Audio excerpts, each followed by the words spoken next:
Subscribe now. Press the bell icon. Never miss an update. If you like videos, please like and share your friends and family. Good morning all. I am Mrunmayee Joshi. In today's English grammar session, we are going to learn conjunctions. I plan to divide this session in two parts. सुप्रभात, मी मृण्मयी जोशी बोलते आहे. आजच्या आपल्या इंग्रजी व्याकरणाच्या पाठात आपण उभयान्वयी अव्ययांबद्दल जाणून घेणार आहोत. मी हा पाठ 2 भागात घेणार आहे. आजच्या भागात आपण सुरुवातीचे जे नेहमी वापरात येणार आहेत कंजंक्शन्स आहेत किंवा उभयान्वयी अव्यय आहेत ते बघणार आहोत. तर what are conjunctions? Conjunctions are words that are used to join two words, phrases, clauses or sentences. उभयान्वयी अव्यय म्हणजे काय? उभयान्वयी अव्यय म्हणजे 2 शब्द, वाक्प्रचार, उपवाक्य किंवा वाक्यांना जोडणारा शब्द. तर कंजंक्शन्स बद्दल लक्षात ठेवायचं झालं तर conjunctions are joining words. Conjunctions are joining words म्हणजे काय? तर वाक्यातली जी उपवाक्य असतात किंवा 2 वाक्य असतात किंवा 2 शब्द असतात त्यांना जोडणारा शब्द म्हणजे हा उभयान्वयी अव्यय किंवा कंजंक्शन. तर कंजंक्शन्सचे 3 भाग आहेत, 3 प्रकार आहेत. पहिला आहे सिंगल वर्ड कंजंक्शन्स म्हणजे एकच शब्द असणारा उभयान्वयी अव्यय. दुसरा त्याचा प्रकार आहे कंपाऊंड कंजंक्शन्स म्हणजे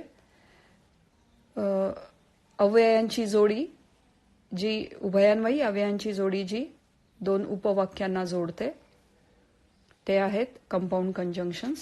आणि को रिलेटिव्ह कंजंक्शन्स म्हणून तिसरा प्रकार आहे. तर आपण हे सविस्तर जाणून घेणार आहोत. पण आजच्या आपल्या भागात आपण फक्त सिंगल वर्ड कंजंक्शन्स म्हणजे एकच शब्द असणारे उभयान्वयी अव्यय हा प्रकार बघणार आहोत. तर नेहमी वापरात येणारे उभयान्वयी अव्यय किंवा कंजंक्शन्स कुठले? तर अँड, और, बट आणि अजूनही काही आहेत ते आपण त्यांची एक एक वाक्य बघणार आहोत. तर सुरुवात करूया अँड म्हणजे आणि.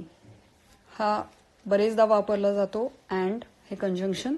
तर त्याचा वाक्यात उपयोग असा येईल, I washed the dishes and my sister dried them. मी ताटल्या किंवा डिश धुतल्या आणि माझ्या बहिणीने त्या वाळवल्या. अँड आणि ह्या अँडने काय केलं? I wash the dishes, my sister dried them he दोन जी उपवाक्य होती त्यांनी जोडलं. तसंच और म्हणजे किंवा. त्याचं वाक्य कसं होईल? You can go to a movie or you can play games. म्हणजे तुम्ही चित्रपटाला जाऊ शकता किंवा तुम्ही खेळ खेळू शकता. तर इथं ऑरनी 2 वाक्य जोडली गेली. तिसरा आहे बट. बट म्हणजे पण किंवा परंतु. त्याचा वाक्यात असा उपयोग करता येईल, I am tall but my brother is short. मी उंच आहे पण माझा भाऊ बुटका आहे. तर आता आपण अँड, और आणि बट ही 3 बरेचदा वापरण्यात येणारी अव्यय पाहिली, कंजंक्शन्स पाहिली. अजूनही काही आहेत. इफ आहे. इफ म्हणजे जर. If it rains the match will be cancelled. जर पाऊस पडला तर सामना रद्द होऊ शकतो. इफ म्हणजे जर.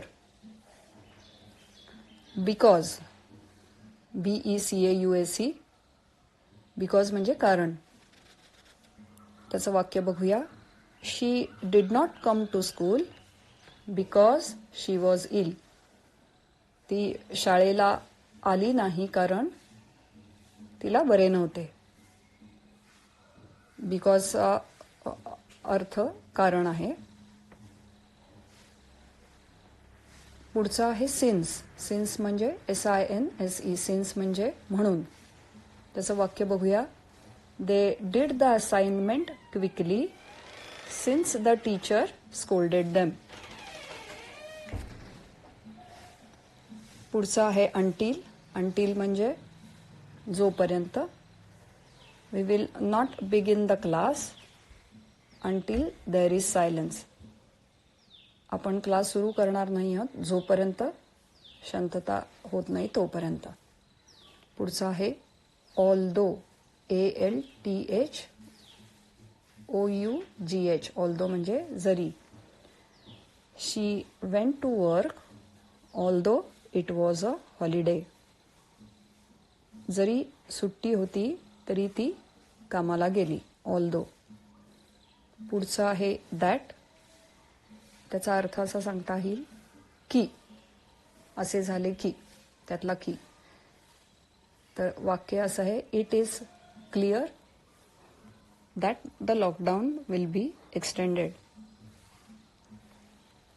म्हणजे हे स्पष्ट आहे की हा लॉकडाऊन पुढे जाऊ शकतो.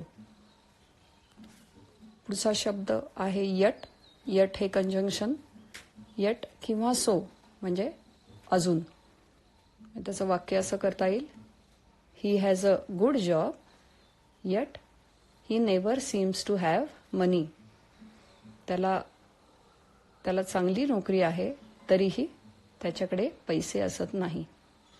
तरीही म्हणजे तिथे आपण यट वापरलं.